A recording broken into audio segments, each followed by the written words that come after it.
Evette ignored the rumors about the tempestuous vampire lord in the medieval castle on the outskirts of town.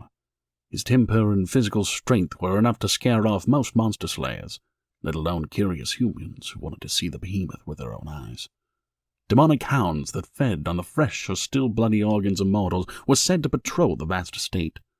Evette hadn't seen or heard anything during her traipsing across the vibrant garden. She didn't realize the contradiction before her with a blossoming garden in the middle of winter. She was too busy looking for the guard dogs and monsters.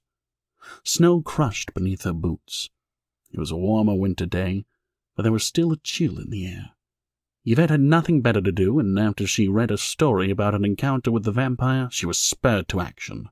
She needed to know if the rumors were true, and if one of the mythological creatures the internet claimed existed really lived in the same town as her. She loved vampire movies and books, and the claims of the mysterious man, or monster, from the rumors she read about him, ignited her curiosity. The castle on the hill was still and quiet. The evening sky was a mix of warm and cool watercolors that gave the black brick edifice an inviting aura. While she approached, a layer of fog soon eclipsed the soft colors. Evette stopped to admire the landscape around her. She was astonished at the natural beauty that was maintained by a millennia-old vampire. Ivy hung the castle walls, flowers of every conceivable color dotted the field, and copses of trees lined the property. Evette did a double take of the flowers. The rumors of the vampire included descriptions of magic that made the impossible real. Evette shook herself from her reverie.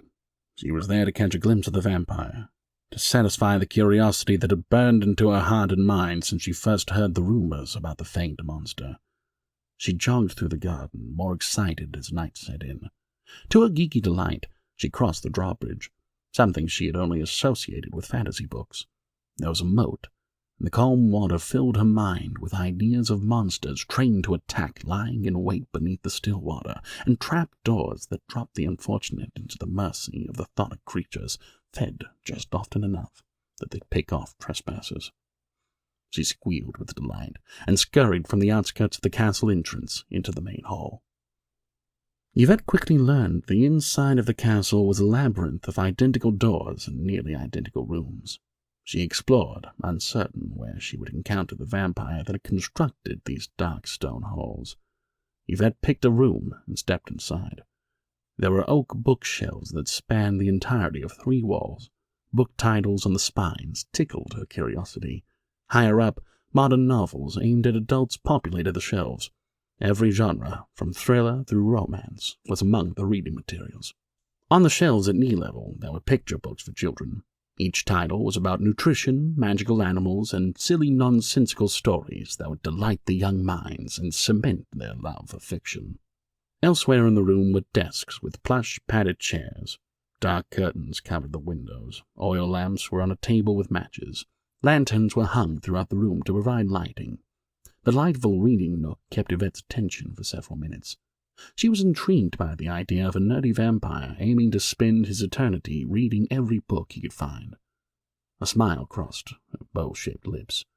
Already anxious about confronting the alleged monster of this estate, her blood raced, her pulse quickened. Her senses kicked into high gear. Evette held her breath and turned to the ajar door. Footfalls echoed through the hall and seeped into the room. The other person was running.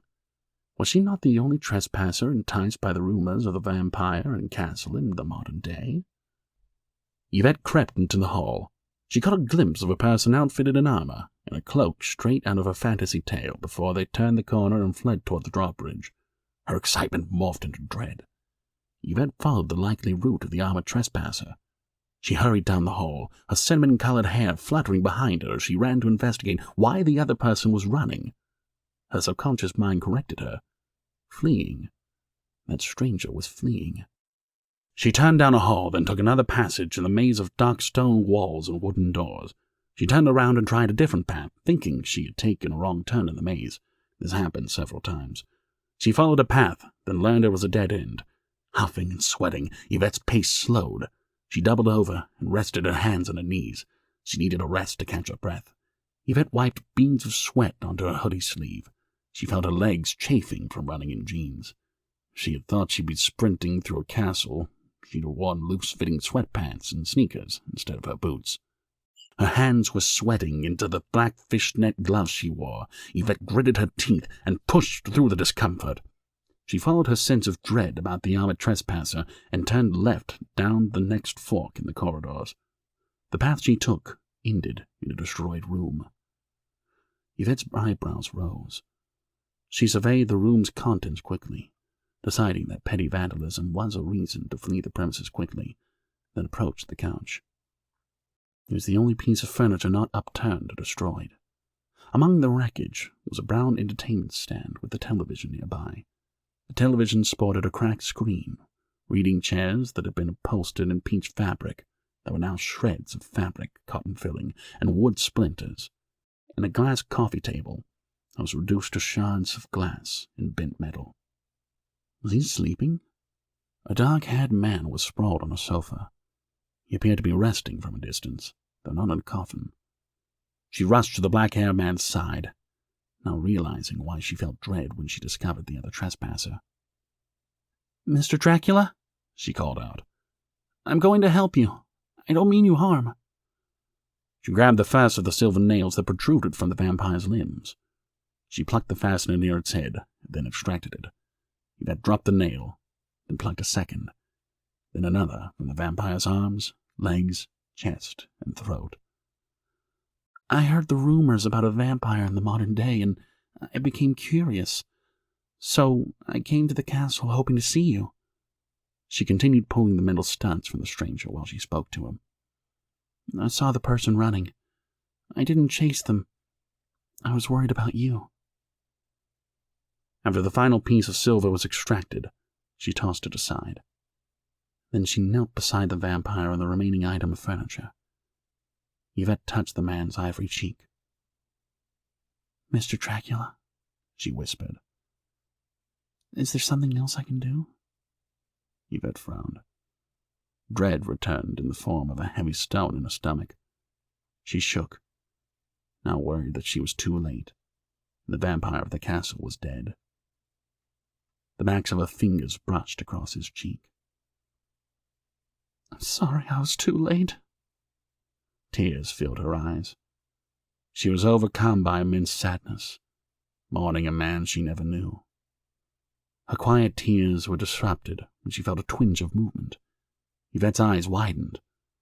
The vampire parted his lips as if he were training to speak. Evette leaned closer to him. "What do you need?" she whispered.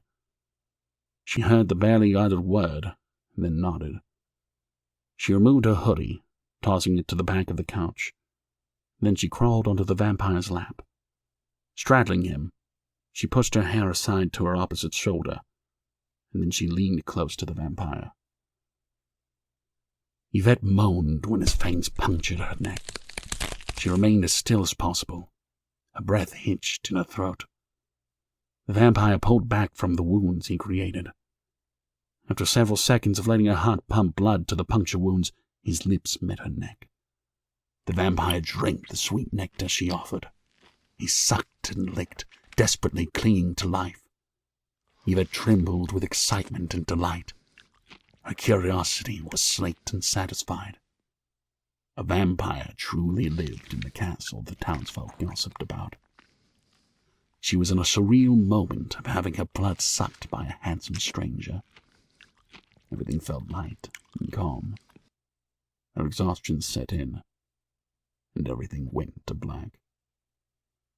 She could hear and register the movement around her and some of what was happening. The vampire had set her aside on the sofa, then picked her up, cradling her in his arms. Time lapsed, with the darkness still muting most of Yvette's awareness. She then registered a warmth in her mouth. Her chin was tilted up by a cool pair of fingers.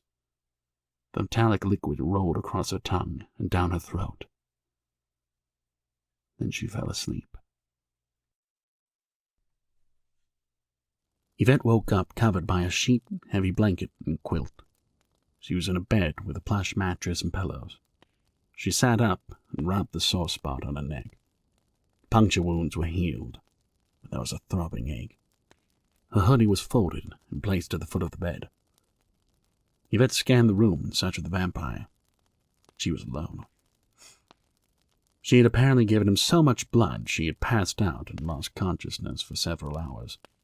She didn't feel confident in her ability to walk yet, so she pressed her back to the wall and replayed the evening's events in her mind.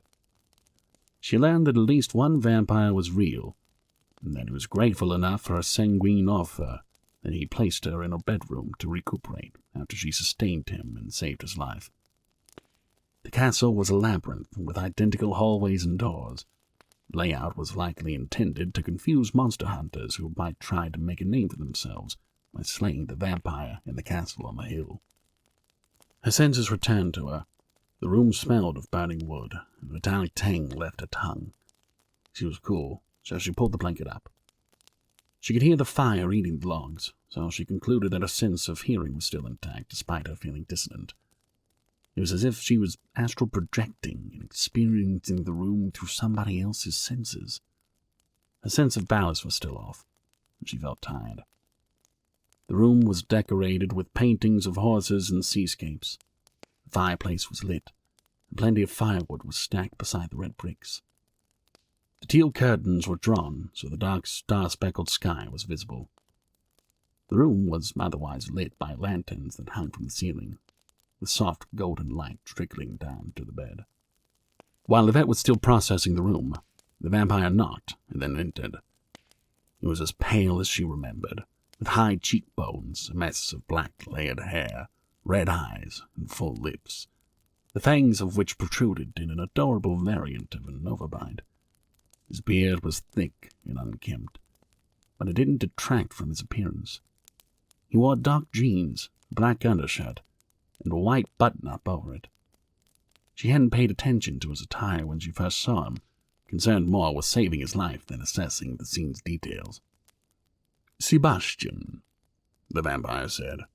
He crossed the room, carrying a serving tray. He placed a bowl of steamed white rice, seared beef with peppercorns, and a large glass of water. "Despite the nickname I seem to recall in my woozy state." Evette blushed and averted her gaze. He'd heard her calling him Mr. Dracula, which was deeply mortifying. "Sorry, I didn't know what else to call you." Sebastian set the tray on the bed over Evette's legs. "I forgive you. But what shall I call you?" "Evette," she answered. "Thank you for the food." "Thank you for being my life-saving food," Sebastian replied. Evette took a slice of meat and some rice onto her fork. She was hungry but also embarrassed, and hoping to avoid reacting to the handsome vampire's deep, sexy voice. She gave an appreciative moan. After she swallowed the bite, she turned to look at him. "This is amazing!" Sebastian sat in a chair near the bed. "Thank you. I do enjoy having somebody to cook for, but my children are not with me this week." Evette inclined her head. "Children?" Sebastian nodded. "You gave me your blood after removing silver nails from my body. I thought a proper introduction was in order." Evette froze. She processed what Sebastian said. Her forehead wrinkled while she thought of every book and movie where there were no mentions of vampire reproduction. Her stomach growled, shaking her from her confusion. "So, vampires can have children?" Evette asked. She took another bite but didn't voice the additional thought she had, being stunned that vampires are in fact real and not myths or metaphorical. She was fighting to seem nonchalant despite the excitement pumping through her system. She was fangirling internally, screaming and bouncing with delight. Her heart was pounding excitedly against her ribcage. She had always thought the local internet posts about there being a vampire in a castle on the hill were a joke or hyperbole. She hand-waved the claims of a castle as it was probably the remains of an old fort that had a tower that appeared castle-like. Her world was turned upside down, and she was elated about it. She couldn't hide her reaction of a wide grin. "They can. I have 3 children now. Gideon, my oldest, is 15. and there's Sadie, who is 10, and lastly Chloe, who is 6. They're with my ex-wife and her new husband this week. Sebastian rested his hands in his lap. That is why I expect this assassin was hired by my ex. Evette nodded slowly. Could I ask something about whoever tried to kill you? Sure. You're dressed modernly. Why was the person fleeing in armor and a cloak? Is your assassin a time traveler or what? Evette asked. Sebastian chuckled. Those are the sacred clothes of a coven of monster hunters, the Bellamy clan. They made a deal with an otherworldly being to gain the ability to imbue magic into items and to have the fortitude to fight and kill monsters. There was an asterisk on those conditions that they did not expect, and we are going to take advantage of that. He tinted his fingers deviously. We? Evette asked. Certainly. You heard the rumors of monsters guarding my lands, me being a blood-crazed, sadistic monster, things of that sort, he guessed. Evette nodded to confirm he was correct while she chewed. Yet you ventured here unarmed, dressed in your everyday attire, and you were happy to explore a probably dangerous area. Then you found me, you took life-saving measures, and let me drink from you with no regard for vampires having no reason to preserve human life. You're brave, foolish, maybe both, but definitely open to thrilling experiences. Evette took a sip of water. She set down the glass, and then answered. I was excited by seeing magic and a vampire. She looked him up and down, then shifted her gaze back to her plate. I might be open to something else thrilling and fun, she muttered. She had already noted that he was attractive, and she was excited by him biting her. He continued, not hearing her. Normally humans are empowered by vampire blood. They're stronger, their senses are heightened, and their wounds are healed quicker than a human's immune system can usually manage. The asterisk I mentioned for the vampire hunter clan is that they are not capable of killing humans. He raised his eyebrows and smiled, waiting for her reply to his offer. They can't kill humans? Evette asked. Correct. They made a pact to gain magical capabilities and superpowers that better arm them against vampires. Whatever denizen of darkness they struck a bargain with balanced out their powers by making them unable to take human lives, Sebastian answered. Evette pursed her lips while she processed what he had been saying. So, you want me to drink your blood and kill off your would-be assassins? Evette guessed. Sebastian nodded. Yes. You can stay here with me. I have plenty of food and room for you. He motioned to the room around them. The assassins won't strike when I have my children, if I'm right about my ex-wife being behind this attempt on my life. So as it stands, you'll have 1 week of work each month when the children are with their mother and an assassin is due to attack. And the rest is yours to live as you wish. You want me to kill people for you? Evette asked, suspicion coloring her tone. Her excitement about Sebastian being a vampire was transmuted into anxiety. I don't want you to go out and murder random people, Sebastian replied. Right. His reply wasn't very comforting. For the first time since she found herself alone with a vampire, she worried about her safety. Normally, she was adventurous and not afraid of risks, but she was weak and at the mercy of her host. Maybe venturing into a vampire's castle alone for a thrill was more stupid than fun. Sebastian tinted his fingers. I love all my children. They are wonderful and easily the best thing I've done in my millenniums on Earth. Imagine if they came home and found me dead. The trauma that would inflict. Finding a murder scene would haunt anybody but a parent, He shook his head and was silent for a spell. It breaks my heart to think of them, finding me dead, as much as it hurts to imagine my ex-wife setting up our children to find their father's body. Evette studied Sebastian's face. The corners of his lips twitched, threatening to become a frown. He had a point about his children finding his body. That would be horrifying. Her stomach twisted itself in dread as she imagined the scenario. "I understand that," she said. She was silent for several seconds. "Why not call the police?" "Killing a vampire isn't legally murder yet," Sebastian answered. "There are bills proposed to change the law's wording, but because of that, the police don't treat it with the same urgency as if you reported an attempted murder. It depends on the individual if they dislike vampires or consider them people. But the times I've tried have gotten me a subdued response." "Subdued?" Evette questioned. Sebastian frowned.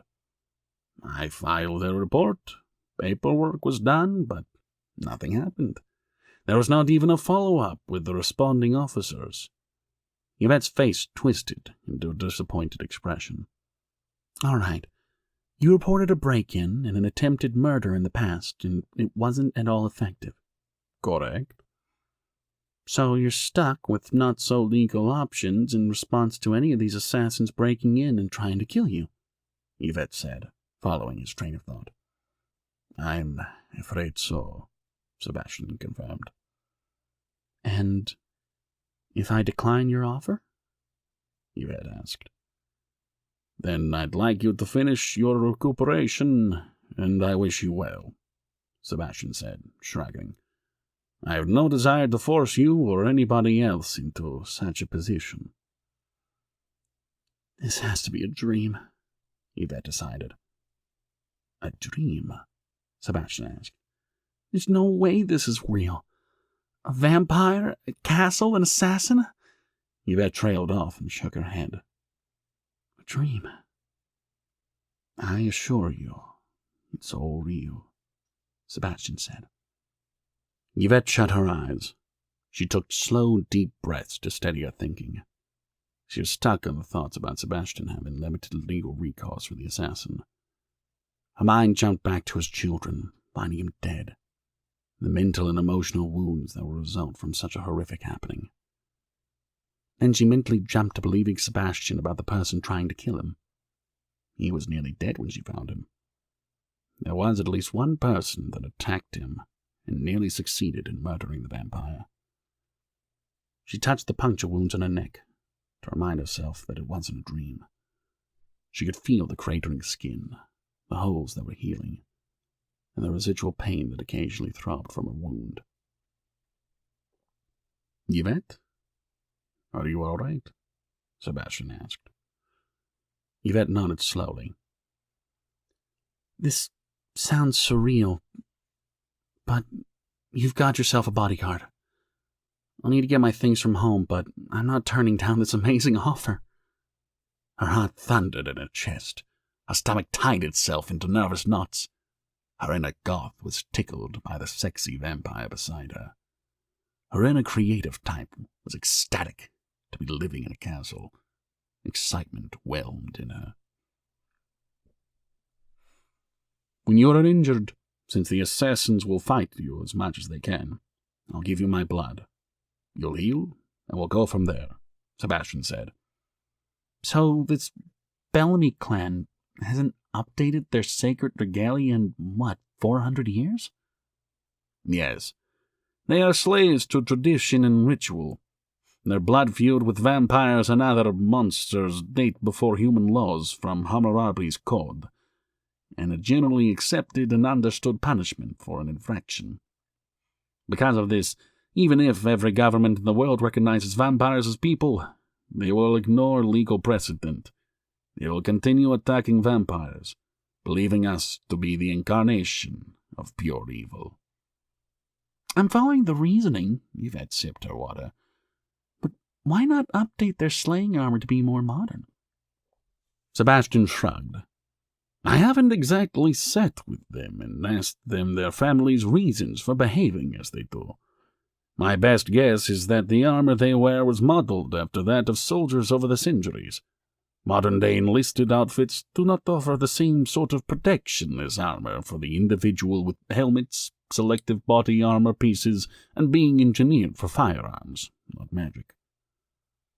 So, all vampires use magic? Evette asked. All vampires can use magic. So can their offspring. Sebastian stood. Do you need anything else? I'll leave the door to my study open so you can call out to me if you need to. Thank you, but I'm fine right now, Evette answered. I have some projects to attend to, Sebastian said. He nodded curtly, then excused himself from the room. After regaining her sense of balance and her confidence that she wasn't going to faint from blood loss, Evette headed home. She went on foot since she could get to the castle by footpath. On her way, she grabbed a few boxes and a roll of packing tape. Everything that had happened to her was insane, and it felt illogical. But a love of vampires and all things Gothic pulled her to the castle. Evette put together the small boxes, taping the bottoms, then filling the first with her favorite outfits. Her sneakers, her slippers, her small collection of plushies, her toiletries, and a laptop. In the second box went her art supplies. The box was filled with sketchbooks, paint, brushes, pencils, chalk, charcoal, canvases, drawing reference books, her easels, and the annual cookie counters she played with when she felt downcast. She had always been a loner, but it never registered with her how little tethered her to the mortal world until she saw what she cared about tucked into 2 boxes. She taped the tops and sent up a car service to take her from her apartment to the castle at 1 Midnight Hill. Made her smile that her inner goth was getting a creepy new address. She was almost afraid to admit she was more curious about the castle's residents than anything.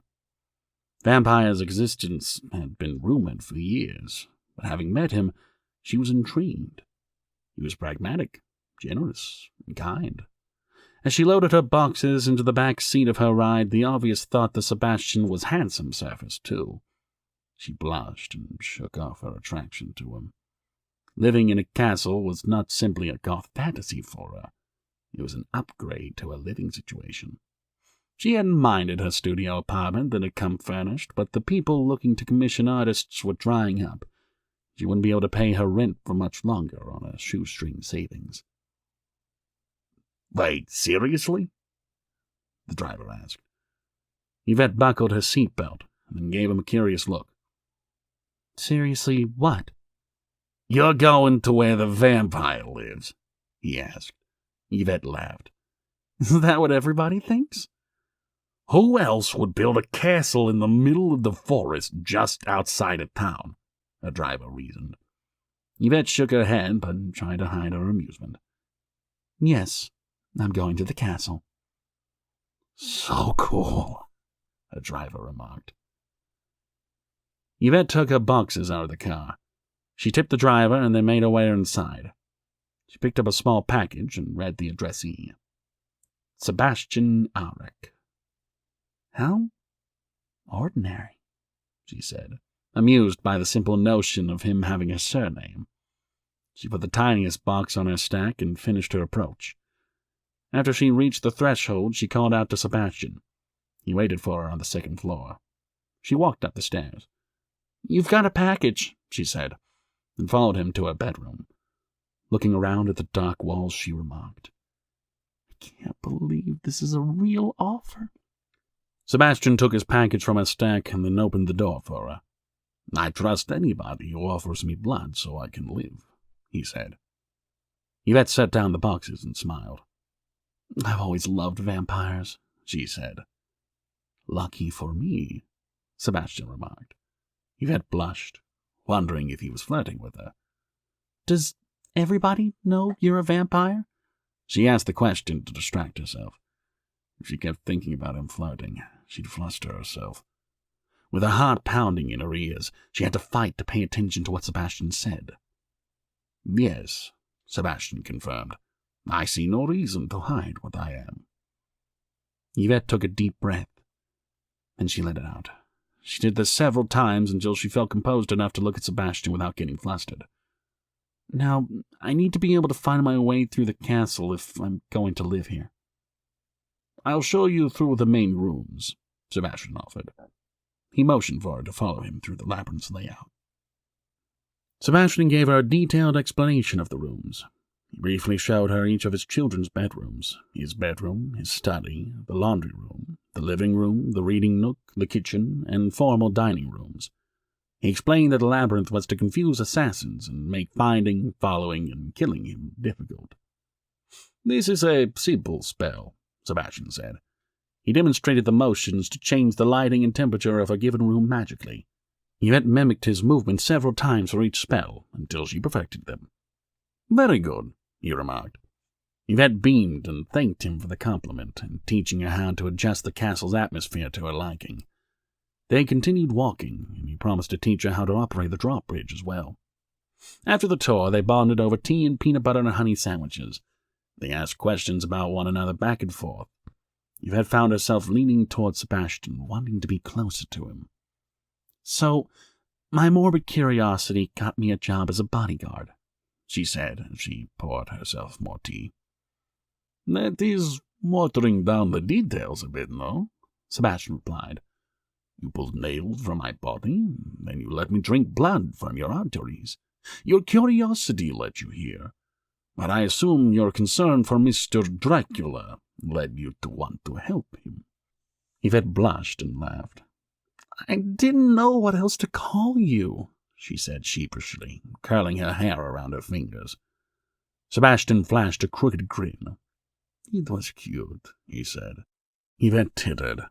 You're never going to let me live that down. Her stomach twisted itself into knots. His smile was simultaneously adorable and sexy. She focused on pouring honey into her tea so she wouldn't stare at Sebastian. Her heart danced nervously in her chest as she had a corrective thought. Sebastian was simultaneously adorable and sexy. Sebastian picked up his mug. I'm sure you'll say something else amusing eventually. He tilted his head back and finished the last of the lukewarm liquid. He set the cup aside, poured more tea from the teapot, then added a cube of sugar. And you no doubt have a great memory, Evette muttered. She stole a longing look from him. Sebastian sipped his tea to sample its taste, lightly sweetened, and then set it aside. I am a 3,000-year-old wizard that uses magic to power this castle. I didn't accomplish that by being absent-minded. Evette massaged the bridge of her nose. Just my luck. She feigned exasperation with his teasing. In reality, she relished the attention from him. Her crush on Sebastian made him addictive.